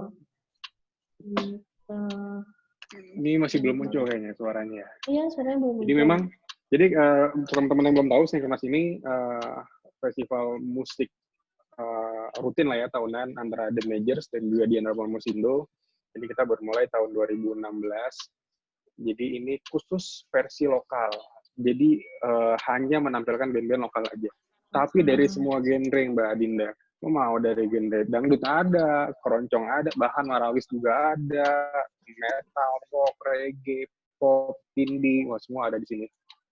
Kemarin kita ada surprise salah satu artis yang kita nggak tampilin di rundown, itu kita munculin itu dari One Falls kemarin. Oh, pantesan tadi pada kaget ya ngelihat Iwan Fals. Yes. Nah, ini juga kita disable friendly juga Mbak. Jadi kita siapkan tempat khusus area untuk teman-teman para teman-teman yang memang kekurangan lah ya. Kita ada tempat-tempat untuk spot disable untuk nonton gitu. Kita juga menyiapkan untuk tempat Mas, gimana nih ya Mas? Semacam kayak tempat yang share nggak ada suaranya. Wah, Mas Ari bocor kayak Mas Ari. Jadi kayak semacam tempat anak lah, kita ada kids area juga. Jadi teman-teman atau audiens yang mau datang bawa anak, kita ada tempat khusus juga untuk play kids gitu lah Mbak. Lengkap karena dan banyak orang tua muda juga ya yang pengen menikmati. Betul. Jadi tahun lalu itu kita juga ada water station. Jadi memang ada minum daur ulang lah. Jadi kita menyarankan buat mereka dari artis aja mereka sudah bawa tumbler sendiri. Kemudian audiens juga kita sarankan bawa tumbler. Jadi kita ada pengisian ulang air gratis di situ, ada water station. Jadi paket lengkap. Betul. Jadi untuk mengurangi plastik lah Mbak kemarin. Jadi kita kemarin bersama dengan Greeners juga sih. Nah ini dia nih water station. Keren. Tuh. Nah tempat sampah juga kita pisah-pisah. Ada yang buat di recycle dan lain. Ada yang jadi non-plastik. benar-benar campaign nah, ini untuk the yang whole disable, package ya. Buat disable ada, untuk pecinta sportnya bisa, untuk mencintai bumi dengan membawa botol sendiri, mengurangi sampah. Karena di festival tuh sampah banyak ya Mas ya. Iya, betul. Apalagi sampah-sampah, botol-botol gitu lah Mbak. Plastik apalagi ya. Nah kita kemarin udah ngurangin plastik sih. Mulai dari makanannya aja juga kita yang sekali pakai langsung dibuang. Jadi kita ada tempat bank sampah khusus, jadi tidak terlalu terlihat kotor lah. Nah, jadi nanti sampah-sampah itu juga dikelola Mbak, sama kita kerjasama dengan Greeners kemarin, jadi sampah yang kita tumpuk itu, bank sampah lah ya, itu dikelola lagi sama Greeners untuk diolah, bisa difungsikan lah. Jadi emang ini salah satu, ya bisa dibilang... Ini anak muda lah ya, eventnya anak muda lah ya, anak Jakarta pasti tahu lah, Synchronize lah. Mudah-mudahan tahun ini juga berjalan lancar Mbak, kita ada 2-3-4 Oktober, semoga dengan COVID ini tidak mengganggu lah ya. Iya, mudah-mudahan tetap terlaksana dengan tetap menerapkan aturan pemerintah. Saya juga penasaran nih, pengen gabung lagi. Sedikit gambaran, jadi di balik kemewahan yang teman-teman lihat ini, ada orang-orang yang rela bergadang malam-malam. Betul, event itu belum datang, berkejaran untuk VR dan lain-lain. Nah, itu adalah tim belakang layar lah ya, tim operasional atau technical production. Event itu suatu kesatuan sih ya, mulai dari panitia, dari pesertanya. Betul. Jadi ada cerita untuk panitia sendiri, ada cerita untuk pesertanya sendiri gitu. Betul, ini lucu nih Mbak. Biasanya nggak tahu ya, ini udah mulai dari zaman dulu apa gimana. Biasanya kalau mendekati H- seminggu atau mendekati hari event itu tim internal aja suka istilahnya ada istilah senggol bacok lah. Nah, itu di mana-mana pasti ada tuh. Udah mulai panas, udah lo gue itu kesan itu di situ tuh. Pada saat hari hanya aja juga sama kan. ini vendor mana yang belum datang, kendala pasti banyak banget. Cuman momen yang harus diingat adalah pada saat sebelum acara selesai. Wah, itu rasanya anjir nih, proses gua ngerjain ini nggak tidur dan lain-lain, nggak mandi, ternyata udah mau selesai. Wah, itu momen yang paling udah itu ya the best. momen jadi benar, jadi event itu nggak bagi peserta, panitia pun jadi momen ini juga untuk diingat juga ya Mas. Ada rasa Benar. kebanggaan sendiri, apalagi ketika momen eventnya dikenal oleh banyak masyarakat. Itu kalau gitu. di tim internal udah kayak naik gunung, Mbak. Udah ketahuan nih tim mana yang egois, tim mana yang mau bisa kerja bareng, mana lo yang lo gua tuh kelihatan tuh. Iya, jadi salah satu selain naik gunung, kalau misalnya nggak kuat naik gunung, masuk ke IO aja biar tahu sifat-sifat temennya gitu ya Mas. Enggak. Oke. Kayaknya ada pertanyaan nih, Mbak. Ada pertanyaan. Yang pertama untuk Mas Ambo nih kayaknya nih. Mas Ambo, halo? Ya. Mas Ambo ada pertanyaan dari Meizar Fatahillah. Nanya, penempatan checkpoint atau water station itu di kilometer berapa aja atau per berapa kilometer mungkin maksudnya? Nah, idealnya. Oke, makasih buat Mas Meizar buat pertanyaannya.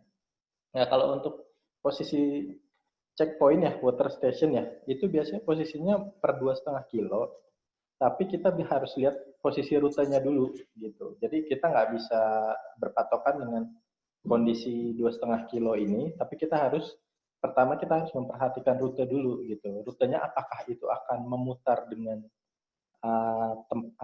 rute yang sama, kayak misalnya kadang ada di mana rute 5 kilo itu nanti akan bertemu dengan persimpangan rute 21 kilo. Nah, itu di mana kita harus bisa memperhatikan itu, Mas. Memperhatikannya gimana? Jadi, untuk efisiensi juga. Karena ya kalau kita ngomong masalah event, kita juga harus memperhatikan masalah budgeting, seperti yang tadi dibilang Mas Alif ya. Karena budgeting itu penting banget. Nah, itu fungsi dari teman-teman tim operasional untuk meriset mengenai rute bersama teman-teman risk management. Dan lalu nanti posisi 2,5 kilo itu biasanya sudah menjadi sesuatu hal yang lumrah di kalangan teman-teman risk management. Tapi kita juga harus lihat juga mengenai kondisi rutenya, apakah melewati rute yang sama atau enggak. Biasanya kalau melewati yang rute sama, biasanya itu akan menjadi ini juga ya, salah satu pertimbangan kita untuk menentukan water station itu. Gitu. Jadi yang penting orang event memikirkan budgetingnya dan juga demi keselamatan dehidrasi si pelari juga harus tetap tercover ya Mas ya. Betul, nggak bisa dipungkiri juga Mbak. Kita sebagai organizer pasti mikirin margin Mbak. Betul. Itu yang paling penting Mbak. Pengen banget sih Mas. Jadi gimana caranya bikin event ini berjalan efektif sehingga nanti kita bisa menghasilkan margin yang gede gitu Mbak. Oke, ada pertanyaan kedua nih sebenarnya untuk Mas Alif dari Mas Umar. Ya, dari Mas Umar, PNJ juga kayaknya adik tingkat nih, adik kelas atau adik tingkat ya. Mas Umar. Semester berapa nih Mas Umar nih? Ya. Pertanyaan pertama adalah bagaimana cara Diandra untuk membuat konsep pameran yang sederhana menjadi pameran yang luar biasa yang bisa diingat para visitor. Mungkin tips and trick nih di pertanyaan kedua. Tips and trick memilih konsep pameran yang bisa menarik banyak visitor. Jadi yang sama atas kayaknya betul sangkut paut ya Mas. Yang ketiga adalah kondisi new normal. Apa saja yang dilakukan Diandra agar tetap meraup keuntungan gitu Mas. Oke, langsung jawab apa? Ini pertanyaan menarik sebenarnya, semua orang pengen tahu lah ya. Gimana caranya biar bikin konsep yang simple sampai nanti diingat visitor atau mencapai target yang sudah diinginkan dari awal lah ya. Kalau Mbak Dinda kayaknya nge-freeze. Oke, sebenarnya siapapun lah ya bisa bikin event, nggak hanya Diandra aja. Mungkin ini tips aja, mau itu Diandra atau IO manapun. Sebenarnya kita kan ini kalau kita bikin annual ya Mas Umar, kita harus invest dulu sih. Jadi lo nggak harus mikirin dulu yang namanya untung. Kenapa? Karena kita nggak bentuk dulu karakter si event, kita harus punya tujuannya, kita punya masanya, supaya nanti event itu jadi value. Ini kan kita ngomongin brand ya. Karena kalau di brand mungkin mereka udah punya masing-masing bentuknya. Contoh kalau minuman ya ada bentukan minuman kaleng, ada bentuk minuman plastik, karena itu brand mereka. Nah di event, brand itu adalah brand itu adalah eventnya itu. Jadi kalau misalkan contoh event festival musik itu adalah brandnya PO. Jadi lo harus ngebentuk dulu, kalian harus punya karakternya dulu supaya nanti jadi value. Supaya misalkan ya tahun ini lo bikin rugi lah, tapi pengunjung rame. Kedepannya itu kalian bisa jual ke calon sponsor. Gue punya event ini, gue udah punya masa sekian, masa iya lo nggak mau ikutan? Contoh ke bank, datang sekian, segmen sekian, kalian kan punya target nih untuk pembuatan credit card misalkan, atau pembukaan nasabah baru, atau memang segmennya pas nih, kita punya masa. Pada saat pembelian tiket, masa iya lo nggak mau sponsorin gue gitu, karena gue udah punya masa sekian banyak, ya kan? Jadi kita memang di awal harus invest dulu, Mas Umar, supaya kebentuk. Jangan sampai deh lo jangan berharap di awal-awal bikin event baru ya, invest, lo di otak lo tuh untung, jangan dulu. Tapi harus di invest pelan-pelan, ya? Betul, pelan-pelan. Nanti mungkin kalau di festival ya, atau festival musik itu biasanya 3 tahun, 4 tahun itu baru mulai untung. Sampai dengan nih, Synchronize Mbak. Sedikit cerita, Synchronize itu tahun 2016, 16, 17, 18 itu rugi. 16, 17 itu rugi. Tapi 18 itu udah mulai untung. Sampai dengan tahun 19, itu kita udah sponsor udah datang aja sendiri. Itu pentingnya Mas Umar. Jadi lu harus bentukin dulu nih karakternya dulu nih. Dulu sih orang, mana ada yang mau sih datang ke Synchronize, ngapain sih gue datang ke Synchro gitu kan. Karena udah ada Widow Fest begitu, udah ada WWP dan lain-lain. Tapi kita juga harus punya ininya sendiri. Makanya tadi ada pentingnya SWOT analisis, kita harus tahu karakternya kita harus tahu seberapa idealisnya kita gitu, supaya nanti jadi buat dijual ke depan. Oh, betul. Itu sih Mas Umar. Mungkin di awal ya, karena budgetingnya kurang ya, ya simple aja lah. Stage-nya nggak terlalu besar, kalau mau bikin panggung, sound system-nya juga nggak terlalu besar, lighting-nya juga biasa-biasa aja. Yang penting kalian dapat dulu nih skema event kalian udah terbentuk. Nanti kalau sudah jadi value, lo jual tahun depan udah enak. Kan tahun pertama pasti sponsor juga nanya, track record-nya mana nih, jumlah visitor kalian berapa, segmennya apa. Lo pasti belum punya gambaran karena ini baru event pertama. Tuh. Atau strateginya adalah kalian kerjasama aja sama sponsor. Ini ke depannya pasti akan bagus lah gitu ya. Ini jualan kecap aja.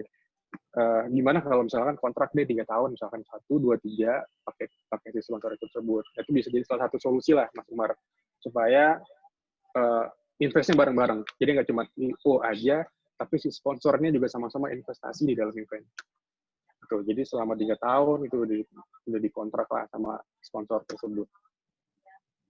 Jadi jangan cepat putus asa ya Mas. Namanya baru satu event, itu dalam masa pembentukan sebetulnya. Jadi gimana punya tekad tetap membangun event itu biar dikenal masyarakat dulu gitu ya Mas. Baru kemudian kita bakal meraup keuntungan. Betul. Kemudian nomor 3, kondisi new normal. Nah, ini sebenarnya gue rasa nggak cuma di Andre aja lah ya. Rata-rata sekarang pasti ngikutin yang namanya kebijakan pemerintah. Apalagi ada protokol baru yang harus diterapkan. Misalkan jarak harus 1 meter, kemudian harus menggunakan masker, harus menggunakan face shield. Kalau ditanya lagi kondisi mengenai lo masih mau nyari untung dalam kondisi ini, memang agak sulit sih Mas. Karena salah satu industri yang terkena imbasnya adalah industri event. Mungkin teman-teman tahu industri distribusi ini yang naik adalah ya industri games itu jelas-jelas naik. Kalau industri event udah jelas turun karena dampak COVID ini. Cuman ya kita nggak mau memaksakan sih Mas. Jadi dari target misalkan lo achieve misalkan 10% aja dari RAB lo, itu udah sesuatu yang luar biasa gitu di dalam kondisi ini. Apalagi harusnya target lo 50% nih dari tahun sebelumnya, ya lo nggak usah muluk-muluk lah. Kita sadar juga karena kan kita berhubungan semua nih Mbak. Kita butuh, kalau pameran ya, kita butuh sponsorship, kita butuh exhibitor. Di mana exhibitornya juga sama, komunitasnya sama dengan kita. Apalagi hotel ada pengurangan, ada PHK karyawan, mungkin airline juga sama. Nah, masa iya kita mau banding mereka juga gitu. Itu sih kalau nomor 3 ya. Jadi kita 10% untung aja udah lumayan lah ya. Jadi nggak usah muluk-muluk di dalam kondisi saat ini. Atau Ini kita mulai untuk prepare di tahun 2021 aja sih Mbak. Jadi ya kita fokus, kita panasin, kita ngambil momen, tapi kita baru mulai naik di 2021. Jadi kita sama-sama nahan dulu lah, menghemat lah ya tahun ini. Ini ada pertanyaan selanjutnya. Semua sama aja sih. Ya. Oke, sudah Mas. Ini pertanyaan selanjutnya nih, singkat sih kayaknya jawabannya nih Mas. Tapi Mas Umar paham ya Mas tadi Mas ya?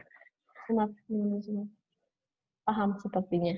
Mudah-mudahan paham. Oke, udah jempol. Ini dari Mbak Ruth dari Tribunio Pekanbaru, Pekanbaru. Jadi halo Mbak Ruth. Nanya nih, dalam menentukan talent atau gestar dalam synchronize, apa ada kriteria khusus kah sebelumnya gitu? Ada, yang pasti orang lokal sih. Oke, itu salah satunya 2016, 2019, kita memang idealis main di lokal, Mbak. Karena kan dulu ya, awal-awal lo ngapain sih main ngajak-ngajak band-band lokal gitu. Ya, ini itu sesuatu keidealisan atau kekarakteran kita sih. Lo main ke event lain gitu, Fest misalkan. Lokal ada, luar juga ada. Kalau gue ngikutin lokal ada, luar ada, apa bedanya sama dengan Fest gitu kan. Jadi kita harus punya karakternya sendiri. Yang tadi dibilang untuk itu ya. Betul, tapi lokalnya kita nampilin orang-orang yang lo nggak pernah nonton sebelumnya. Contoh, Nasi Daria. Ada yang tahu nggak sih Nasi Daria? Band ibu-ibu Marawis, tapi begitu lo tonton, lo pasti goyang. NDXAK, ada yang tahu nggak sih NDXAK? Pasti nggak ada yang tahu kan. DJ, dulunya awalnya dari Kuli, itu sekarang main DJ, cuman orang Jawa. Begitu main, perform, full. Jadi itu momen-momen yang lo nggak bakal didapetin di acara manapun gitu. Lo cuma ada di Synchronize band-band yang lo nggak pernah lihat, itu mungkin di zaman orang tua kalian, yang indie banget, itu ada di situ. Bahkan tahun lalu kita combine ada yang benar-benar artis yang komersil, ada juga yang memang artis indie. Tuh. Kayak kemarin ya ada Noah juga, Raisa juga ada. Yang indie pun juga ada gitu. Jadi setelah kita bisa nentuin kayak apa sih synchronize itu, baru dari situ kita jadi menentukan si talent sama gestarnya ya. Bahkan tahun lalu juga ada Om Leo berkaraoke. Nah, kemarin kan featuringnya sama ada Ian Kasela juga, ada Kangen Band juga. Itu kan orang kan ngeliat tuh ngapain sih datengin vokalisnya Kangen Band gitu kan, ngapain sih datengin Ian Kasela. Cuma pas pada saat orang nonton, anjir, lo gak bakal dapetin lagi nih. Betul. Di luar Synchronize nih. Iya. Ya kan, ya gitulah. Soalnya beda kayak kemarin ada apa namanya, The Good Father juga, ya almarhum lah ya. Kemarin tampil perdana di Synchronize. Gitu sih, jadi berkesan lah Mbak, lo nggak akan dapetin lagi di event-event manapun. Oke, ini pertanyaan selanjutnya, gimana tadi dari Mbak Ruth sudah dijawab ya Mbak ya, mudah-mudahan Mbak Ruthnya sudah sudah puas dengan jawaban dari Mas Alif. Ini sebenarnya kayaknya untuk berdua nih, Mas Ambo dan Mas Alif. Kalau untuk event outdoor yang beresiko adalah keadaan cuaca hujan, gitu. Apalagi Mas Ambo untuk event lari yang gimana sih kalau mengantisipasi ketika eventnya hujan, karena kan hampir 100% ya di situ posisinya outdoor. Mungkin kalau synchronize gitu-gitu ada nggak sih Mas area ada. Siapa dulu nih Mbak? Mas Alif dulu coba Mas Alif dulu. Sebenarnya yang pasti ya ini percaya nggak percaya lah ya, kita pakai yang namanya pawang hujan karena kan puasa di atas yang menentukan lah ya. Tapi kadang memang kita pakai juga Mbak buat jaga-jaga. Tapi yang paling benar adalah teknisnya. Tadi di technical production. Karena kan di technical production itu ada jenis-jenisnya Mbak. Ada LED yang khusus buat outdoor, ada yang indoor. Nah, outdoor ini memang biasanya kalau tahanlah sama beberapa kecepatan air hujan. Sound system kan juga ada. Jadi kan ada bentuknya, ada covernya sendiri khusus. Oke. Jadi Lighting juga sama. Electricity yang paling penting, Mbak. Kalau udah banjir, kalau udah ground stack, kesetrum itu bahaya banget. Itu ada teknisnya khusus sendiri. Makanya butuh yang namanya ram kabel atau yellow jacket mungkin teman-teman bilang. Nah, yellow jacket sendiri itu ada jenisnya masing-masing. Kan ada yang 2 lubang, ada yang 4 lubang. Ini buat yang jalur kabel ya, mungkin teman-teman paham. Nah, itu juga jenisnya beda. Ada yang dari plastik. Mungkin kalau teman-teman kayak, vendor ini murah nih, lo harus cek dulu dalamnya. Plastik atau tembaga. Kalau plastik, ya nggak bakal tahan lama. Tapi kalau tembaga, itu bagus. Nah, itu untuk menghindari konslet. Karena kenapa? Kalau udah hujan, wah itu listrik bahaya banget, Mbak. Kalau listrik udah mati, panggung ya. Panggung tuh kalau listrik sound mati, artinya sudah nggak bisa ngapain. Tapi kalau sound masih hidup, lighting yang mati, masih bisa jalan, masih ada suara. Makanya pas pada saat MCD atau genset itu harus dipisah. Mana yang buat sound system, mana yang buat lighting, mana yang buat LED. Nah, itu lo juga harus paham. Itu banyak banget lah detailnya. Gitu. Nah, jadi kalau dari teknis technical production ada barang-barang jenis-jenis khusus yang memang tahan air, tahan untuk memang khusus yang buat di outdoor, ada juga yang di indoor. Jadi selain kita pakai pawang, kita pakai itu juga sih. Amit-amit kalau memang udah musim hujan dan lain-lain, tapi kita punya salah satu ya teknis kita aman kok. Jadi kalau memang hujan ya nggak apa-apa. Kecuali kalau badai ya. Kalau badai udah nggak bisa diapakan lagi, tapi kalau masih hujan masih bisa berjalan lah. Gitu. Nah, Mas Ambo nih, apakah sama nih Mas kalau untuk teknik-teknik apa namanya tadi untuk kabel listrik gitu-gitu? Nah, gini, kalau misalnya. Mungkin secara overall sudah dijelaskan juga ya sama Mas Alif terkait masalah jenisnya, technical operation dan production-nya. Sebenarnya secara general itu sama juga. Bagaimana cara kita menentukan vendor, bagaimana cara kita menentukan kualitas barang. Nah itu untuk mengantisipasi dari sisi non apa namanya? Kalau kita bilang itu istilahnya lebih secara nyata gitu. Secara nyatanya kita harus memperhatikan hal tersebut. Tapi kadang kalau misalnya saya izin sharing untuk mengenai Super Bowl kemarin, Super Bowl yang diadakan 2019, sebenarnya itu ketika di rute dan di jalur itu, memang kita pasti akan membutuhkan yang namanya pawang hujan untuk standby. Tapi kita harus tahu bagaimana cara efisiensi serta penempatan gitu. Kita akan biasanya sih kalau yang sudah saya lakukan ya, kita akan berkoordinasi area mana sih yang memang dikhususkan untuk apa namanya? Oke, kita bikin itu areanya menjadi aman gitu loh, aman dari hujan. Tapi kalau dalam kondisi lari, biasanya pelari itu senang kalau misalnya rintik-rintik hujan gitu ya, nggak badai ya Mbak ya. Nggak panas, lebih baik dingin. Betul, mereka lebih senang kayak gitu. Nah, dan satu hal lagi, biasanya kalau kita itu menempatkan pawang hujan, kita fokus ke area ini ya, ke area festival. Karena area festival itu tempat istirahat lah ya. Betul. Gitu. Nah, di situ betul. Kenapa kita di situ? Karena kita harus memperhatikan dari sisi sponsor juga, gitu. Sponsor kan tentunya mereka ingin ingin melakukan sebuah aktivitas untuk meraih hati para runners, gitu. Untuk ini produk saya gitu loh. Nah, dan yang di awal sih sebenarnya ketika kita merencanakan sebuah event, kita harus menentukan tanggal dengan tepat ya. Biasanya ada juga yang beberapa kita konsultasi dengan BMKG terkait masalah posisi cuaca gitu. Jadi kita akan berkoordinasi biasanya untuk penempatan, dan biasanya mungkin kita akan menginformasikan kepada klien biasanya. Nah, kita biasanya mencari beberapa alternatif tanggal, di mana kalau misalnya event lari ini kan kita kadang mencari satu tanggal yang memang tanggal itu menjadi tanggal cantiknya kita, dan secara officially itu akan menjadi sebuah annual event. Jadi kayak misalnya, Super Bowl diingatnya mungkin pada tanggal 8 Desember. 8 Desember itu Super Bowl. Nah, itu menjadi salah satu faktor juga ketika kita mengadakan event outdoor. Dan itu pun betul, dan itu pun harus berkoordinasi semata-mata dengan para klien. Jadi para klien tahu. Itu karena dalam event ini pun kita nggak kerja sendiri ya. Dan kita pun sebagai event organizer harus membuka dan bisa memberikan masukan kepada klien kita. Kadang juga klien merimain kita juga gitu. Nah, itulah sebenarnya kita ngelihat dari sisi penempatan juga, lalu kita merencanakan di awal mengenai tanggal itu, kita harus riset. Nah, itu salah satu komponen yang penting juga gitu loh.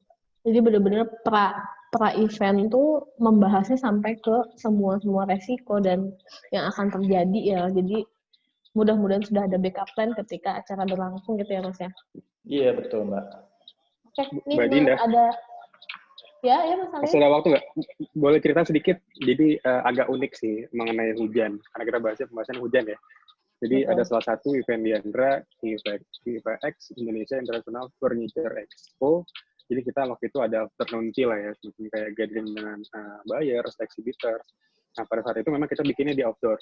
Kita kan bikin di J-Expo ya, kita semua pakai semua hall, tapi untuk yang gathering ini kita bikin di outdoor.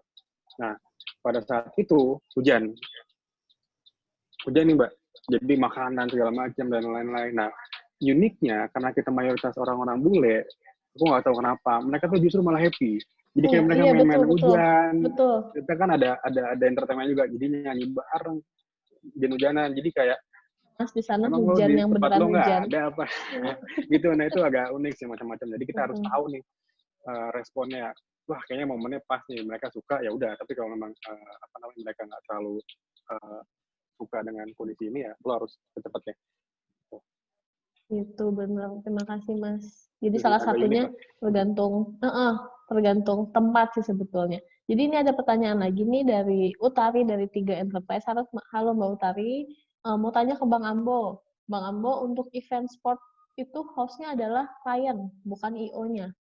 Apakah masalah teknis yang harus mengikuti aturan klien? Walaupun IO sudah menjelaskan konsekuensi teknisnya. Gimana tuh Mas Ambo? Oh, oke. Pertanyaannya menarik banget ya. Jadi posisi hostnya si klien nih. Jadi di mana klien mempunyai kuasa penuh buat event tersebut. Nah di sini sih sebenarnya kita sebagai IO seharusnya kita memang harus mensupport.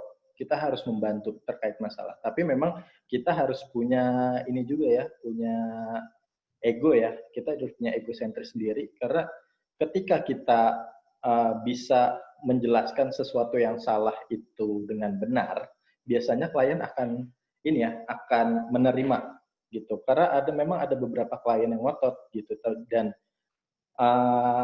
sorry juga kadang memang ketika kita terlalu nurut sama klien ketika event itu jelek, yang disalahin bukan klien, itu yang disalahin kita. Nah itulah fungsinya biasanya klien meng-hire IO, karena saya juga ada pengalaman juga ketika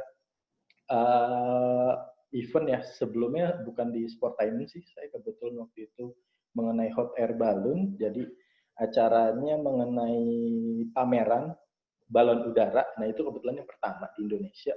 Nah itu saya bentrok dengan klien. Kenapa? Ketika pada saat posisi penempatan dan standby-nya pawang hujan itu saya sudah mengarahkan gitu, karena saya memang sudah mendapatkan informasi sekiranya badai akan masuk di hari ini nih, kira-kira hujan jam berapa gitu. Nah tapi ternyata si klien ini pengen, Mas jangan di jam segitu gitu loh. Dan itu memang suatu experience buat saya, di mana memang saya juga harus punya ego tersendiri untuk menentukan penyelesaian resiko tersebut. Jadi kita nggak bisa semata-mata hanya nurut dengan klien, tapi bagaimana cara kita menjelaskan, cara kita berkomunikasi dengan klien yang baik dan benar. Biasanya ketika klien udah ngotot, kita kasih beberapa fakta ya mengenai hal tersebut. Karena biasanya sekeras-kerasnya klien ketika sudah didukung fakta, biasanya mereka akan dulu kok gitu. Itu sih sedikit trik dari saya. Dan terkait masalah technical production-nya seperti apa, kita tetap menggunakan SOP kita. Gitu, dan tetap kita menjelaskan kepada klien, karena itu merupakan brand image dari institusi kita ataupun maupun dari personal brandingnya kita sendiri gitu loh. Gitu sih Mbak. Gitu. Waktu nih kayaknya nih ya, waktu kita udah mau habis, jadi sebenarnya masih pengen ngobrol-ngobrol lagi banyak sih, teman-teman juga masih pengen tanya-tanya lagi, cuman karena ini juga waktu sudah mau hampir menjelang maghrib gitu. Mas Alif sama adakah sepatah dua patah kata untuk tadi yang udah dipaparkan gitu sebelumnya, Mas Alif? Halo Mas Alif? Mas Alif? Oke Mbak, mungkin dari saya aja dulu Mbak. Mas Ambo dulu deh. Oke, jadi mengenai operation dan production, saya sambil summary juga dari penjelasan Mas Alif, bahwasannya memang kita harus punya tim yang bagus, kita harus bisa menghandle para vendor dengan baik, bagaimana vendor itu tetap nurut dengan kita sesuai dengan kesepakatan bersama, dan juga kita harus disiplin waktu Mbak, itu yang penting banget, karena beberapa kendala ketika sudah mempunyai SOP yang bagus, ketika nggak disiplin waktu, selisih waktu datangnya panggung itu selisih setengah jam aja itu udah bahaya banget. Nah itu saya mungkin lebih menekankan mengenai disiplin waktu aja sih terkait disiplin masalah waktu ketika loading ya. Betul, kita berkoordinasi dengan stakeholder maupun para vendor. Lebih ke situ sih kalau saya. Oke. Mas Alif ada sepatah dua patah kata untuk summary dari pemaparan hari ini. Sepertinya kendala teknis ya, Mas Alif ya.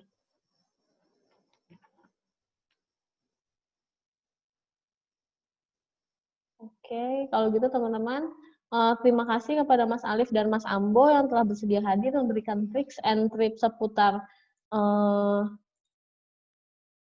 menjalankan event gitu. Mbak Dinda. Sorry, baru di unmute host. Oke, Mas Alif, ada mau tambahkan? Ya, gimana? Sepatah dua patah kata. Mungkin tadi ada beberapa sebagian yang belum kejawab kali ya sama teman-teman, yang mohon maaf mungkin karena waktunya juga. Mungkin nanti di lain kesempatan lah ya. Teman-teman Tribun Backstage kan juga masih mungkin setiap minggu kali yang Mbak Dinda jalannya. Jadi kalau dari aku sih sedikit aja. Jadi mungkin di sini juga banyak banget teman-teman bergenre perempuan lah yang ikut mendengarkan. Jadi cuma hanya menyampaikan aja. Jadi operasional atau technical production itu nggak cuman hanya dikerjakan oleh teman-teman laki-laki. Tapi teman-teman perempuan di sini juga berhak untuk bisa dan juga melakukan pekerjaan operasional ataupun technical production. Karena di industri atau di event itu kebanyakan lah ya, perempuan itu ya kalau nggak di sales, marketing communication. Tapi basicnya di event itu sebenarnya adalah operational dan technical production. Kalian harus paham dulu mengenai apa sih marking, apa sih floor plan, apa sih itu loading, unloading, sound system, dan lain-lain. Karena itu butuh. Teman-teman sales pada saat jualan ditanya sama klien, lo nggak bisa jawab. Lo kerja di IO apa kerja di sales apa sih? Gue basic lo padahal nanya gitu kan. Gue mau ikut pameran kalian, tapi kalian nggak bisa jawab. Gitu. Nah, itu dia pentingnya operasional. Jadi pas pada saat ditanya, tahu kira-kira saya dapat listriknya berapa, kalau nambah berapa, kemudian maksimal berapa sih kebutuhan listriknya, terus posisinya kalau di booth itu pameran 3 sisi terbuka, see-through, dan lain-lain, seperti apa, island, dan lain-lain. Nah, itu kan juga teman-teman harus paham. Gitu. Jadi nggak hanya dipelajari oleh teman-teman event di lapangan, tapi juga untuk dari sales and marketing gitu ya, harus mempelajari juga dan mengerti juga. Jadi koordinasi juga. Betul, untuk aku menyarankan sih, nggak semua menjadi asramanya laki-laki lah, operational and production, tapi perempuan juga punya hak yang sama. Kenapa? Karena value kalian akan naik nanti. Pengalaman lo jauh akan lebih banyak. Lo akan dilihat dibanding lo cuma hanya bisa sales aja atau hanya sebatas bisa marketing communication. Kalau lo udah bisa operational, technical production, udah paket lengkap. Lo sales sudah tinggal berjalan aja. Gitu. Itu sih. Terima kasih banyak. Iya, Mas Alif. Terima kasih banyak Mas Alif dan Mas Ambo telah bersedia hadir gitu untuk bagi-bagi semuanya. Pada sore hari ini hampir menjelang malam ya bersama teman-teman yang masih stay di sini. Terima kasih banyak. Sampai berjumpa di acara Tribun Backstage selanjutnya yang tentu aja dengan berbagai narasumber, dan minggu depan jangan lupa Tribun Backstage akan membahas international concert. Wih, keren. Jadi ditunggu pendaftarannya, bisa ketika Anda sudah bisa mendaftar, kita tunggu pendaftarannya sampai berjumpa minggu depan.